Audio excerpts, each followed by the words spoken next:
ஹாய்ங்க எல்லாத்துக்கும் வணக்கம். இன்றைக்கி வந்து பார்த்திங்கன்னா பயிர் வகைகள்லாம் யூஸ் பண்ணி different types of protein rich salads எப்படி செய்யலான்னு பார்க்கலாங்க. ஃபஸ்ட்டு வந்து வேர்க்கடலை சாலடுங்க. வேர்க்கடலை வந்து பச்சை வேர்க்கடலையை எடுத்து ஊற வச்சுக்கலாங்க. 1 டம்ளர் வேர்க்கடலை எடுத்திங்கனாவே தாராளமாக 5 பேர்த்துக்கு ஆகிற மாதிரி சாலட் கிடைக்குங்க. நம்ம ஃப்ரூட்ஸ் வெஜிடபிள்ஸ் எல்லாம் சேர்த்தும் போது 5 பவுல் ஆஃப் சாலட்ஸ் கிடைக்குங்க. தண்ணி விட்டு 2 டைம் நல்லா வாஷ் பண்ணி எடுத்துட்டு நீங்கள் வேர்க்கடலை மூழ்கிற அளவுக்கு தண்ணி வச்சுட்டு குறைஞ்சது 5 மணி நேரமாவது ஊற வச்சு எடுத்துக்கோங்க. நீங்கள் நைட்டு ஊற வச்சு காலையில் கூட வேக வச்சு எடுத்துக்கலாம். 5 மணி நேரம் ஊறினதுக்கப்புறம் பார்த்திங்கன்னா நல்லா நம்மளுக்கு இந்த மாதிரி வேர்க்கடலை பொது பொதுன்னு ஊறி வந்துருங்க. இப்போ நம்ம வந்து வேக வச்சு எடுத்துக்கலாம். வேக வைக்கிறதுக்கு நான் இன்றைக்கி வந்துட்டு குக்கரில் வந்து ஸ்டீம் பண்ணுறக்காக குக்கரில் தண்ணி ஒரு 2 டம்ளர் தண்ணி வச்சுக்கோங்க. ஒரு ஸ்டாண்டு வச்சுட்டு பாத்திரம் வந்து குக்கருக்குள்ளே போகிற மாதிரி பாத்திரம் எடுத்துகிட்டு நம்ம ஊற வச்ச வேர்க்கடலையை தண்ணி இல்லாமல் வடிகட்டிட்டு அந்த பாத்திரத்தில் நீங்கள் வேர்க்கடலை வச்சு மேலே கண்டிப்பாக தட்டு வச்சு மூடிடுங்க. இல்லாட்டி அந்த ஆவி தண்ணி நம்மளுக்கு விசில் வரும்போது அந்த ஆவி தண்ணி அந்த தட்டுலேயே நின்றுக்குங்க. நீங்கள் தட்டு வச்சு மூடாமல் இருந்தீங்கன்னா வேர்க்கடலைக்குள்ளே தண்ணி போயிடும். இந்த மாதிரி தட்டு வச்சு மூடிட்டு ஒரு 5 விசில் விட்டு எடுத்திங்கனாவே நல்லா வெந்து வந்துடுங்க. நம்ம விசில் வர்றதுக்குள்ளே இந்த மாதிரி நம்மகிட்ட இருக்கிற தேவையான காய்கறிகள் வந்துட்டு கட் பண்ணி எடுத்துக்கலாங்க. 5 விசில் வந்ததுக்கப்புறம் நம்மளுக்கு நல்லா வேர்க்கடலை வெந்து வந்துடுங்க. இதே வந்துட்டு நீங்கள் டைரெக்டாக வேர்க்கடலை தண்ணிக்குள்ளே போட்டு வேக வச்சிங்கன்னா அந்த வேர்க்கடையில் இருக்கிற பாதி சத்து தண்ணியிலேயே போயிடும். அதனால் இந்த மாதிரி தனியாக பாத்திரம் வச்சு ஸ்டீம் பண்ணி எடுத்துக்கோங்க. நம்ம இப்போ ஃபஸ்ட்டு சாலட் செய்கிறதுக்கு வந்து பார்த்திங்கன்னா வேக வச்ச வேர்க்கடலையை ஒரு பவுலில் ஆட் பண்ணிக்கோங்க. அது கூடவே வெள்ளரிக்காய் வந்து நீங்கள் தாராளமாக எவ்வளோ வேணாலும் சேர்த்திக்கலாம். அதில் வந்து ரொம்ப ரொம்ப கலோரிஸ் கம்மிங்க. ஒரு வெள்ளரிக்காயிலேயே 5 கிராம் ஆஃப் கலோரி தான் இருக்குது. தாராளமாக நீங்கள் எவ்வளோ வேணாலும் எடுத்துக்கலாம். பெரிய வெங்காயம் பெரிய வெங்காயம் குட்டி குட்டியாக சேர்த்துக்கோங்க. தக்காளி ஆட் பண்ணிக்கலாங்க. கேரட் வந்து கேரட் மட்டும் துருக்கி சேர்த்துக்கலாம். 2 டேபிள் ஸ்பூன் ஆஃப் தேங்காய் திருவல் சேர்த்திக்கலாங்க. கேரட்டும் தேங்காய் திருவலும் நீங்கள் கண்டிப்பாக சேர்த்திக்கலாம். ஸ்கின் க்ளோவிங்காகட்டும் ஹேர் க்ரோவிங்க்கும் தேங்காயும் கேரட்டும் ரொம்ப ரொம்ப நல்லதுங்க. கொத்தமல்லி இலை சும்மா கொஞ்சோண்டு சேர்த்திக்கோங்க. இஞ்சி வந்து அல்சர் இருக்கிறவங்க அவாய்ட் பண்ணிக்கோங்க. இல்லாட்டி கொஞ்சோண்டு மட்டும் இஞ்சி திருகி சேர்த்துக்கலாங்க. காரத்துக்கு கரம் மசால் தூள் வந்துட்டு நான் இன்றைக்கி 1 டேபிள் ஸ்பூன் சேர்த்துருக்கேங்க. கரம் மசால் தூளில் சேர்க்கும்போது நம்மளுக்கு இன்னும் டேஸ்ட் வந்து என்ஹான்ஸ் பண்ணி கொடுக்கும். தேவையான அளவு சால்ட் அண்ட் பெப்பர் சேர்த்துக்கோங்க. நம்ம பெப்பர் தூளெல்லாம் வந்து தாராளமாக ஒரு 1/2 டேபிள் ஸ்பூனுக்கு சேர்த்துக்கிட்டிங்கனாவே டேஸ்ட் நல்லா இருக்குங்க. 10 சொட்டு அளவுக்கு லெமன் சேர்த்திக்கலாங்க. நீங்கள் லெமன் சேர்த்தும் போது நம்ம உடம்புல இருக்கிற பித்தமெல்லாம் நல்லா குறைச்சி கொடுக்குங்க. இந்த மாதிரி எல்லாத்தையும் சேர்த்துட்டு நல்லா மிக்ஸ் பண்ணி விட்டிங்கன்னா சூப்பரான வேர்க்கடலை சாலட் ரெடிங்க. வேர்க்கடலையில் வந்து ப்ரோட்டீன் அதிகமாக இருக்குங்க. ஃபைபர் ரிச்சு, நார்ச்சத்து ரொம்ப ரொம்ப அதிகங்க. அதுக்கப்புறம் ஹார்ட் டிசீஸ் வந்து வராமல் பாதுகாத்துக்கும். நல்லா மெமரி பவர் இன்க்ரீஸ் பண்ணி கொடுக்குங்க. அதனால் வந்துட்டு நீங்கள் தாராளமாக இந்த மாதிரி ஒரு பவுல் அளவுக்கு வேர்க்கடலை தாராளமாக சாப்பிட்லாம். ஒரு பவுல் வந்து 150 கிராம் கிடைக்குங்க. 450 கலோரி தான் வரும். தாராளமாக நீங்கள் எடுத்துக்கலாம். அடுத்தது வந்து பார்த்திங்கன்னா நம்ம கொள்ளு யூஸ் பண்ணி எப்படி சாலட் செய்யலான்னு பார்க்கலாங்க. நான் வந்து இன்றைக்கி 1 டம்ளர் அளவுக்கு சுத்தம் பண்ண கொள்ளு எடுத்திருக்கேன். அது கொள்ளு வந்து பார்த்திங்கன்னா நார்ச்சத்து அதிகம் உள்ளதுங்க. வெயிட் லாஸ் இருக்கிறவங்க தாராளமாக நீங்கள் வாரத்தில் 2 நாளைக்கு இந்த மாதிரி சாலட் செஞ்சு சாப்பிட்டாலே நம்மளுக்கு தேவையற்ற கொழுப்புகளையெல்லாம் நல்லா கரைச்சி கொண்டு வருங்க. எக்ஸஸ் ஃபேட்ஸ் எல்லாமே கொள்ளு வந்து நல்லா ரெடியூஸ் பண்ணி கொடுக்கும். நீங்கள் இது வந்து 2 டைம் நல்லா வாஷ் பண்ணிவிட்டு ஒரு 4 மணி நேரம் ஊற வச்சிங்கனாவே போதும். இப்போ மத்தியானம் ஊற வச்சிங்கனாவே சாயங்காலத்துக்கு நம்ம சாலட் செய்யலாங்க. இந்த மாதிரி நல்லா நீங்கள் 4 மணி நேரத்துலேயே போதுன்னு நல்லா கொள்ளு ஊறி வந்துடும். அதே மாதிரி தான் நம்ம வந்து வடிகட்டிட்டு ஆவிலேயே வேக வச்சு எடுத்துக்கலாங்க. நீங்கள் தண்ணிக்குள்ளே போட்டு விசில் விட வேண்டாம். இந்த மாதிரி ஒரு பாத்திரத்தில் வச்சு குக்கரில் போட்டு விசில் விட்டுக்கலாம். இந்த கொள்ளு நம்ம ஊற வச்ச தண்ணியை நீங்கள் வேஸ்ட் பண்ண வேண்டாம். சூப்பாவோ இல்லை கொள்ளு ரசமாவோ கூட நீங்கள் செஞ்சு சாப்பிட்டுக்கலாம். கொள்ளு வந்து பார்த்திங்கன்னா நம்ம வந்து கரெக்டாக ஒரு பவுல் எடுத்தோம்னா நம்மளுக்கு வந்து வயிறு கும்முன்னு ஆகாதுங்க. அளவுகள் மட்டும் நீங்கள் கரெக்டாக எடுத்துக்கிட்டாவே அது வந்து நல்லா நம்மளுக்கு வந்துட்டு ஒரு ஃபாஸ்டான வெயிட் லாஸ் கொடுக்குங்க. 5 விசில் விட்டு எடுத்துக்கோங்க. 5 விசில் விட்டு எடுத்திங்கன்னா நல்லா கொள்ளு வெந்து வந்துடும்.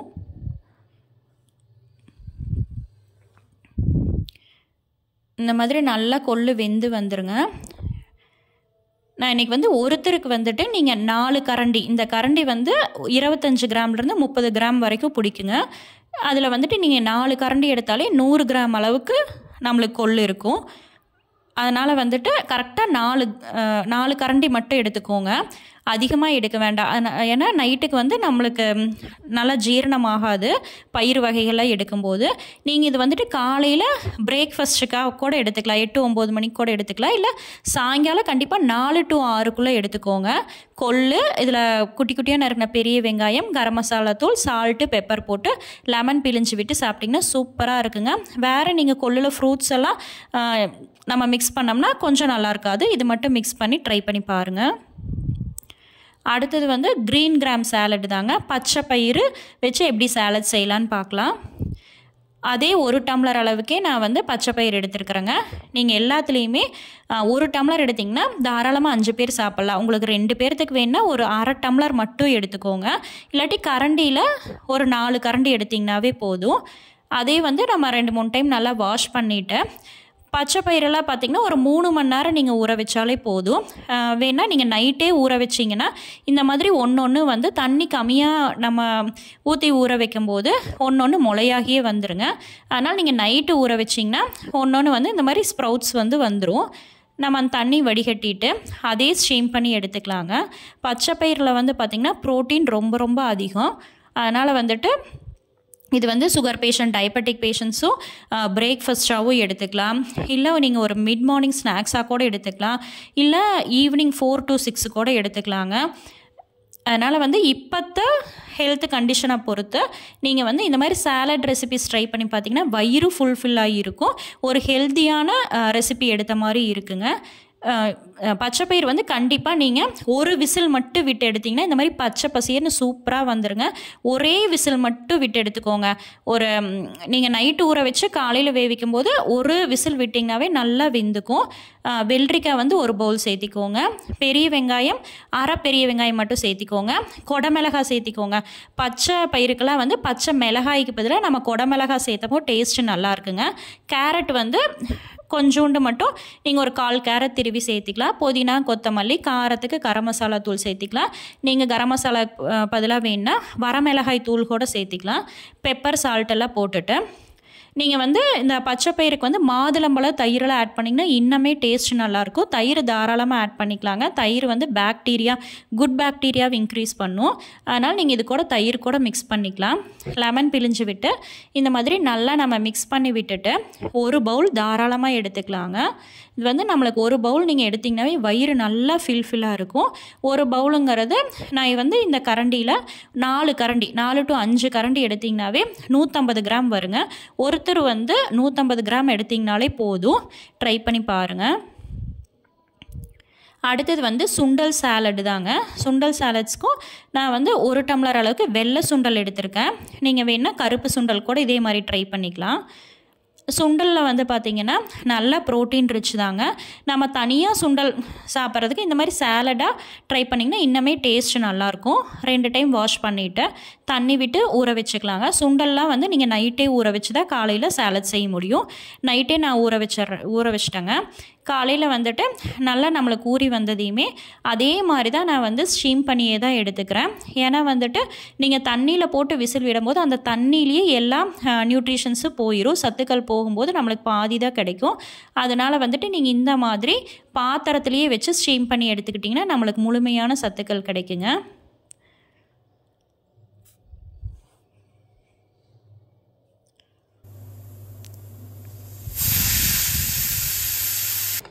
சுண்டல் வந்து பார்த்திங்கன்னா 6 விசில் விட்டு எடுத்தாவே நம்மளுக்கு நல்லா வெந்து வந்துடுங்க. இந்த மாதிரி நீங்கள் விசில் விட்டு எடுக்கும்போது நம்மளுக்கு வந்துட்டு டைமிங்கும் சேவ் ஆகும். கேஸ் சிலிண்டரும் வந்து நம்மளுக்கு மிச்சப்படுத்திக்கலாங்க. டக்குன்னு விசில் வந்துடும்.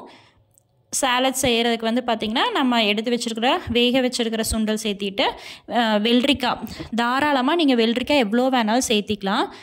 அதுக்கப்புறம் பெரிய வெங்காயம், சுண்டல், பச்சை பயிருக்குலாம் இந்த மாதிரி நீங்கள் கொடமிளகாய் யூஸ் பண்ணிக்கலாம். கேரட்டு, மல்லித்தலை, இந்த மாதிரி நீங்கள் உங்களுக்கு என்னென்ன பிடிக்குதோ அந்த ஃப்ரூட்ஸு, வெஜிடபிள்ஸ் எல்லாமே நீங்கள் ஆட் பண்ணி சாலடுக்கு சாப்பிட்லாங்க தாராளமாக. நீங்கள் ரெகுலராகவே நைட்டுக்கு வந்துட்டு இந்த மாதிரி சாலட் சாப்பிட்டிங்கன்னா ஒரு 6 மணிக்குள்ளே கண்டிப்பாக சாப்பிட்ருங்க. ஏன்னா பயிர் வந்து 6 மணிக்கு மேலே சாப்பிட்டிங்கன்னா கொஞ்சம் ஜீரணமாகறதுக்கு லேட் ஆகும். அதனால் 6 மணிக்குள்ளே தாராளமாக நீங்கள் இந்த பயிறு வகைகள் சாப்பிட்டு ஒரு டம்ளர் அளவுக்கு சுக்குமல்லி காஃபி குடிச்சிங்கனாவே நல்லா நம்மளுக்கு ரிலீஃபாக இருக்கும். பயிறு வந்து டைஜஷன் ஆகிறதுக்கு லேட் ஆகுமல்லங்க, அதனால் சுக்குமல்லி காஃபி நீங்கள் இதை பயிறு வகைகள் சாப்பிட்டு ஒரு அரை மணி நேரத்துலேயே நீங்கள் தாராளமாக சுக்குமல்லி காஃபி ஒரு டம்ளர் குடிச்சிங்கனாலே நல்லா ஃபுல்ஃபில்லாக இருக்குங்க. அடுத்தது வந்து பார்த்திங்கன்னா கார்ன் சாலட், ஸ்வீட் கார்ன் வச்சு தான் நான் சாலட் ரெசிபி செய்கிறேங்க. ஸ்வீட் கார்ன் வந்து பார்த்திங்கன்னா அதுவும் நல்ல ப்ரோட்டீன் ரிச்சுங்க, நல்ல டேஸ்ட்டாக இருக்குது. நம்ம வெறுமனை சாப்பிட்றதுக்கு இந்த மாதிரி சாலடாக செஞ்சு சாப்பிட்லாம். நீங்கள் இந்த மாதிரி கத்தியில் வந்து ஸ்க்ராப் பண்ணி எடுக்கும்போது நல்லா நம்மளுக்கு எல்லா கார்னுமே நல்லா உதிர்ந்து வந்துடுங்க. நான் இன்றைக்கி கார்னுக்கு வந்து வேக வைக்கிறதுக்கு வந்து பார்த்திங்கன்னா இட்லி பாத்திரத்தில் தான் உப்பு வரமிளகாத்தூள் போட்டு நல்லா மிக்ஸ் பண்ணி விட்டால் நல்லா அதுலேயே பிடிச்சி வேகும்போது நல்லா நம்மளுக்கு வந்து டேஸ்ட்டாக இருக்குங்க. உப்பும் வரமிளகாத்தூளும் போட்டு இட்லி பாத்திரத்துலேயே ஒரு 5 நிமிஷம் மட்டும் நீங்கள் விட்டாலே போதும். 5 நிமிஷம் மட்டும் விட்டிங்கன்னா அந்த நல்லா நம்மளுக்கு வந்துட்டு வெந்து வந்துடும். இந்த மாதிரி நம்ம வேக வச்சு ஸ்வீட் கார்ன் சாப்பிடும்போது அந்த ரொம்ப இனிச்ச மாதிரி இருக்காதுங்க. ராவாக சாப்பிடும்போது லைட்டாக இனிச்ச மாதிரி இருக்கும். நீங்கள் வேக வைக்கும்போது வந்துட்டு நல்லா நம்மளுக்கு டேஸ்ட்டு நல்லாயிருக்கும். அதனால் ஒரு 5 நிமிஷம் மட்டும் ஸ்டீம் பண்ணி எடுத்துகிட்டு நீங்கள் அதே மாதிரி தான் குக்கும்பர், பெரிய வெங்காயம், தக்காளி, புதினா, கொத்தமல்லி, லெமன் பிழிஞ்சு விட்டிங்கன்னா சூப்பர் டேஸ்ட்டாக இருக்கும். நான் காரத்துக்கு வரமிளகாத்தூள் உப்பு வந்து ஸ்டீம் பண்ணும் போதே மிக்ஸ் பண்ணி வச்சுட்டேன். அதனால் வந்துட்டு இந்த மாதிரி எல்லாம் மிக்ஸ் பண்ணிவிட்டு எல்லா சாலட்ஸுமே நீங்கள் வந்துட்டு இந்த மாதிரி கரண்டியில் 4 கரண்டி 100 கிராம் மட்டும் எடுத்திங்கனாவே நம்மளுக்கு போதுங்க. அதிகமாக எடுத்திங்கன்னா தான் ஒரு மாதிரி வயிறு கும்னு டைஜஷன் ப்ராப்ளம் இருக்கிற மாதிரி இருக்கும். அந்த நீங்கள் வந்து இந்த மாதிரி சாலட்ஸ் எல்லாம் சாப்பிட்டதுக்கப்புறம் சுக்குமல்லி காஃபி குடிச்சிங்கன்னா நல்லாயிருக்கும். சுக்குமல்லி காஃபி எப்படி செய்யலான்னு பார்த்தீங்கன்னா 1 டம்ளர் அளவுக்கு மல்லி எடுத்துக்கோங்க. மல்லி விதை வந்து 1 டம்ளர் அளவுக்கு எடுத்துட்டு நல்லா வந்துட்டு நீங்கள் மீடியம் ஃப்ளேமில் வச்சு ரோஸ்ட் பண்ணும்போதே லைட்டாக நல்லா மணம் வந்து நல்லா கலர் மாறுங்க. அது கூடவே 1 டேபிள் ஸ்பூன் மிளகு சேர்த்திக்கோங்க. மிளகு ரொம்ப காரம் சேர்த்த வேண்டாம், அதனால் கரெக்டாக 1 டேபிள் ஸ்பூன் சேர்த்தினீங்கன்னா சரியாக இருக்கும். நல்லா மணமாக இருக்கிறதுக்கு 5 ஏலக்காய் சேர்த்திட்டு மெயினாக சுக்கு வந்து பார்த்திங்கன்னா சேர்த்திக்கணும். சுக்கு தான் வந்து நம்மளுக்கு நல்லா அந்த டைஜஷனை வந்து இன்க்ரீஸ் பண்ணி கொடுக்கும். சுக்கு வந்துட்டு இடித்து சேர்த்தும் போது நம்மளுக்கு அரைக்கிறதுக்கு ஈஸியாக இருக்கும். அதனால் இந்த மாதிரி இடிகளில் இடிச்சுட்டு எல்லாமே நல்லா சூடானா போதுங்க. இந்த மாதிரி நல்லா ட்ரை ரோஸ்ட் பண்ணிவிட்டு ஆற வச்சு மிக்ஸி ஜாரில் அரைச்சி ஒரு கண்டெய்னரில் நீங்கள் ஸ்டோர் பண்ணி வச்சுக்கிட்டிங்கன்னா நம்மளுக்கு எப்பப்போ இன்ஸ்டெட் ஆஃப் டீ காஃபிக்கு பதிலாக கூட நீங்கள் இந்த மாதிரி சுக்குமல்லி காஃபி எடுத்துக்கலாம். இந்த மாதிரி பயிறு வகைகள் சார்ந்த சாலட்ஸ் எடுக்கும்போது கண்டிப்பாக இது 1 டம்ளர் குடிச்சிங்கன்னா எந்த டைஜஷன் ப்ராப்ளமும் வராதுங்க. அதனால் இந்த மாதிரி நீங்கள் டீ காஃபிக்கு பதிலாக கூட சுக்குமல்லி காஃபி இந்த மாதிரி ட்ரை பண்ணி பாருங்கள், நல்லா டேஸ்ட்டாக இருக்கும். ஒருத்தருக்கு 2 டேபிள் ஸ்பூன் அளவு போட்டு கொதிக்க வச்சுக்கோங்க. சுகருக்கு வந்து பார்த்திங்கன்னா கருப்பட்டி சேர்த்தும் போது நம்மளுக்கு வந்து இன்னுமே டைஜஷன் நல்லா இருக்குங்க. கருப்பட்டி சேர்த்துட்டு நீங்கள் வந்து இந்த மாதிரி சுக்குமல்லி காஃபி எடுத்துக்கோங்க, நல்லா டேஸ்ட்டாக இருக்கும். இவ்வளோதாங்க. இந்த மாதிரி நீங்கள் வெயிட் லாஸ் இருக்கிறவங்களும் சரி, டயபெட்டிக் பேஷண்ட்ஸோ இல்லை கொலஸ்ட்ராலோ எந்த ஹெல்த் இஷ்யூஸ் இருக்கிறவங்களா இருந்தாலும் இந்த மாதிரி சாலட்ஸும் சுக்குமல்லி காஃபி ட்ரை பண்ணி பாருங்கள். இதே வந்துட்டு நீங்கள் இன்னும் பச்சை பட்டாணி, kidney beans, red kidney beans, white kidney பீன்ஸ்லாம் இந்த மாதிரி சாலட்ஸ் ட்ரை பண்ணி பாருங்கள். தேங்க்ஸ் ஃபார் வாட்சிங். Bye by.